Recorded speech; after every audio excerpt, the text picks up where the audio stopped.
Hi there, I am Monica Burns, and welcome to the new Easy EdTech podcast episode.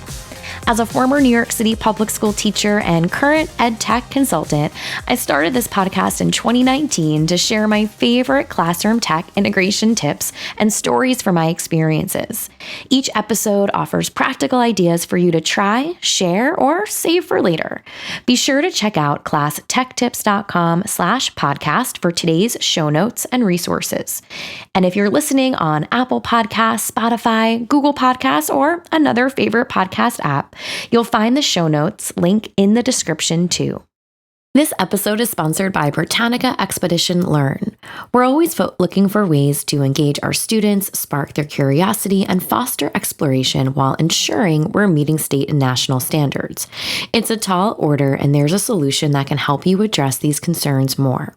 Britannica Expedition Learn is an innovative platform that integrates engaging, trusted content, personalized, subject-specific, and literacy instruction, and real-time progress tracking to enrich your curriculum and inspire student success.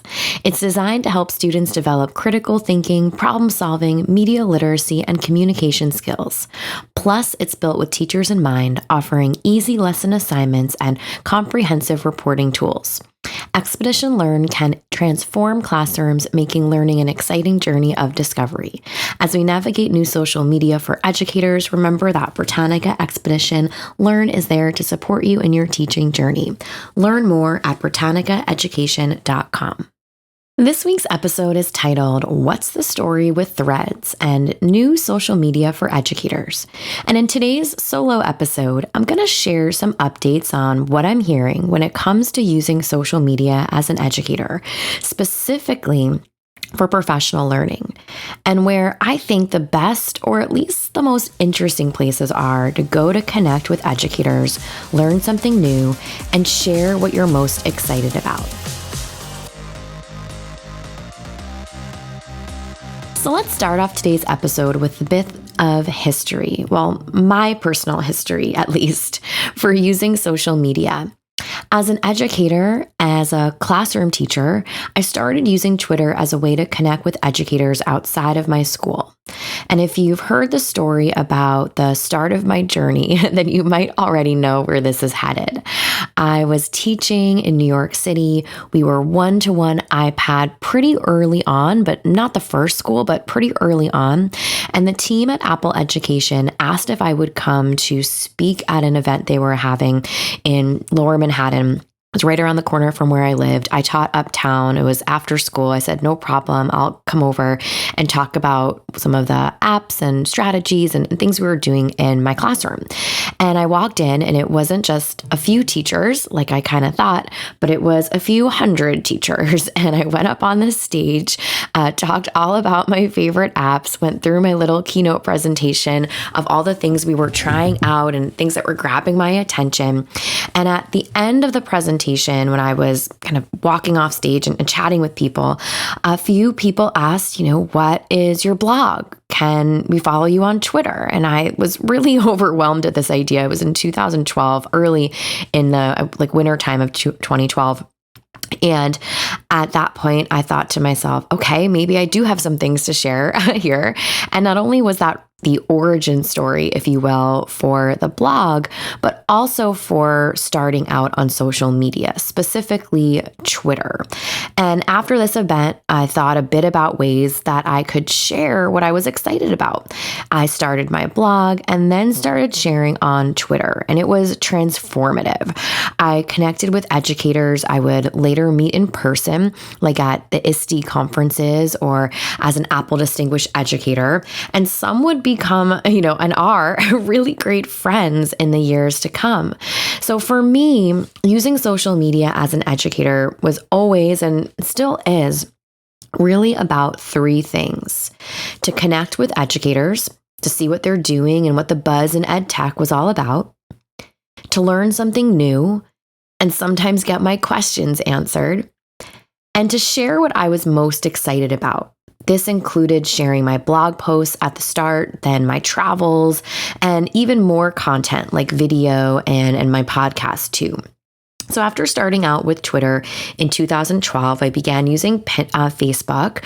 I started using Pinterest, although Pinterest doesn't quite count in the same way. We're talking about social media. And then Instagram and even LinkedIn. So now I don't have to be the first person to tell you that Elon Musk acquiring Twitter has changed the mood of the platform. And even I'm recording this to you fresh just the week before it goes live. And as I'm recording this, it's been, I guess, a couple days or like a week into this now being called X. But if I'm being honest, the energy level that was there in 2012 when I first joined Twitter and in the years that followed hasn't been there for a while. He's an easy target for the messiness we hear about for sure. But I've been finding that Twitter has felt a little bit plateau. There's plenty of surprises. Every once in a while, I might find someone or connect someone. I love sharing there. I still go there for news stories, but it hasn't quite felt the same as it did over 10 years ago when I first joined for really those 3 reasons I just shared with you. Now, today's episode is titled, What's the Story with Threads and New Social Media for Educators? And I want to unpack both of these for you. But first, let's start with the new social media, and then we'll double back to talk about what's the story with Threads. So there's a lot of people in a lot of different industries who are looking for something different than Twitter. They want a Twitter replacement, specifically something that does what Twitter does, lets them get up-to-date information, news, trending items, and maybe or maybe not, engage with others through commenting or replying. And I've been on the lookout for an alternative too. I've tried Post News. I came across it because I listened to the podcast Pivot with Kara Swisher and Scott Galloway, and they were talking about this platform, but it's lacking a bit for what I was hoping to accomplish with my educator hat on. It's pretty newsy and sharing like nice long form news pieces, which is fine, but not exactly what I want. And there's not a lot of people there either. And that's something I'll come back to. So I'm still posting content on Post, but it's not something I really engage with as a user in the way that I would like to.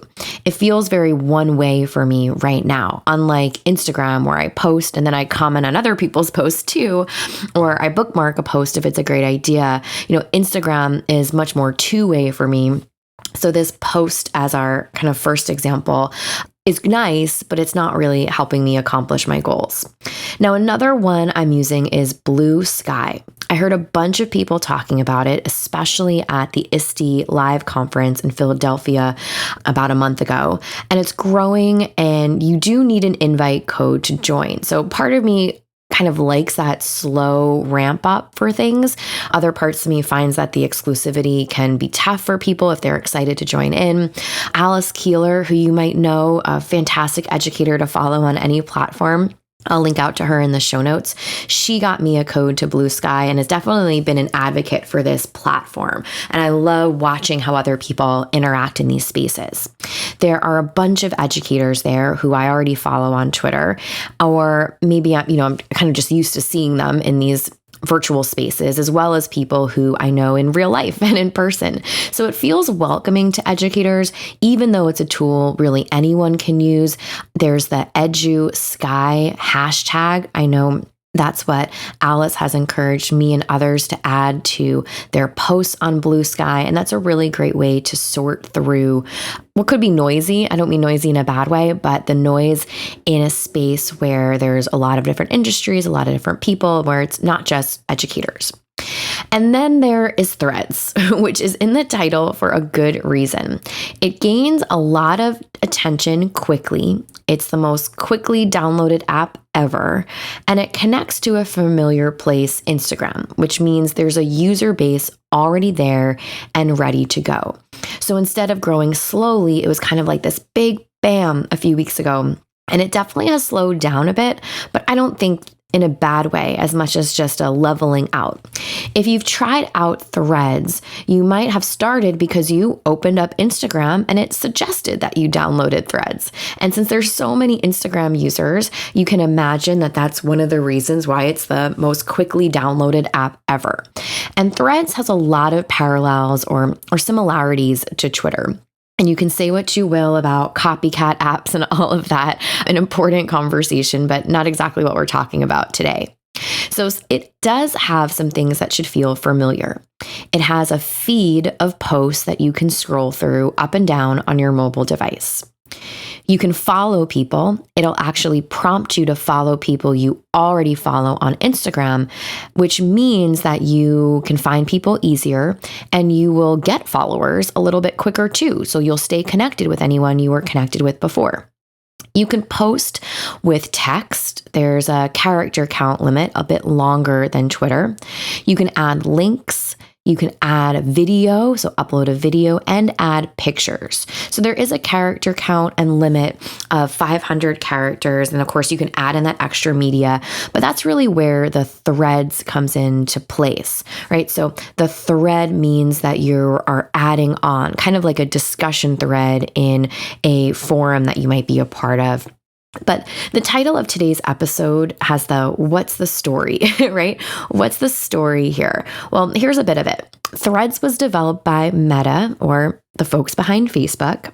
It connects to your Instagram account, including your followers. This makes it feel a lot more lively than the growing spaces I mentioned earlier, like Blue Sky and Post. You have connections that feel built in or ready to go. It's not empty or quiet, so it is the closest thing that feels like Twitter. It performs a bunch of the same functions and has a lot of the same features. What is it missing? Well, as I record this episode for you, which as I mentioned, I'm doing in July, the less than a week before it goes live, it's mobile only, meaning you can load profiles on your computer, like you can share a link to someone's profile and open it up on a web browser, but you can't post or engage from a web browser. And this isn't the end of the world, especially because I would imagine it's coming soon. But for me, I try to access social media on my computer instead of my phone. It's kind of a self-discipline tactic. Instead of scrolling through my phone, I can't help myself sometimes, right? But when I think about I'm going to engage, I want to go in, I want to check DMs on Twitter, right? I like to do it all on a computer so I don't miss anything. And so I don't get distracted too easily. So if you have a lot of comments to sort through, it's easier, sometimes on a web browser. I know for myself, I try to play catch up like this on Twitter using the web app. Another thing that's missing is the ability to organize your feed. And you might even scroll through threads if you download it and you'll see like, I don't know that person, or I don't think I follow that person. And right now it shows you people who you follow and who it thinks you want to hear from, which is sometimes nice if you're introduced to new voices, but sometimes feels irrelevant or just disconnected. Meta says they've got a lot of updates coming, and addressing this and the web app issue is one of them. So when I posed the question, what's the story with threads and new social media for educators, here are my answers. There are a handful of options, and I definitely feel overwhelmed at times trying to share and engage in all of these places.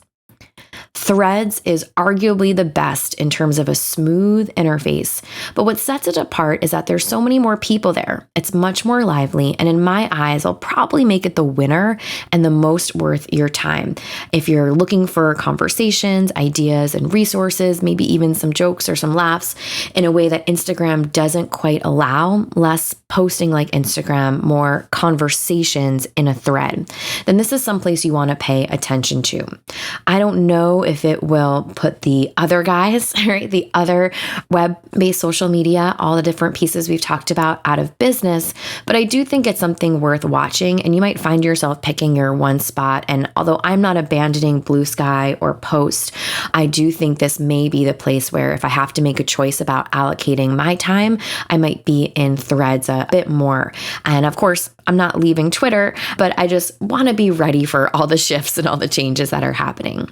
But I would love to hear from you. What are you thinking and experiencing in these spaces? What are you observing as you try out Threads or another space?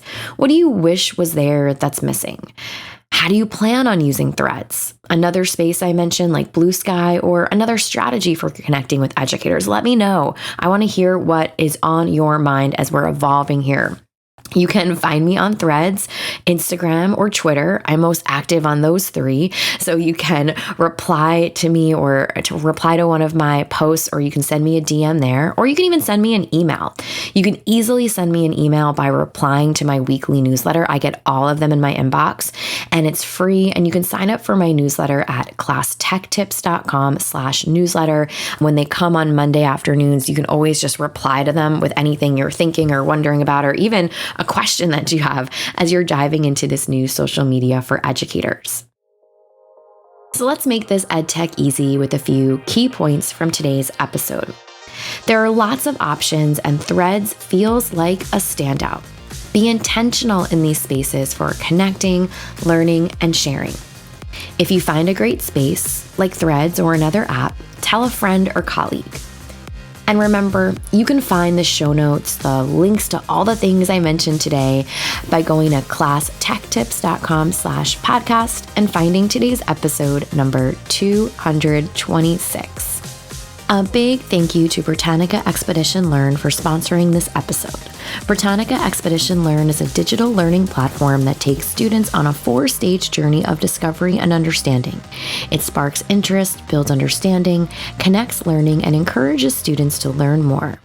It's a tool that can truly revolutionize your teaching approach, ensuring standards-aligned instruction while reducing your workload.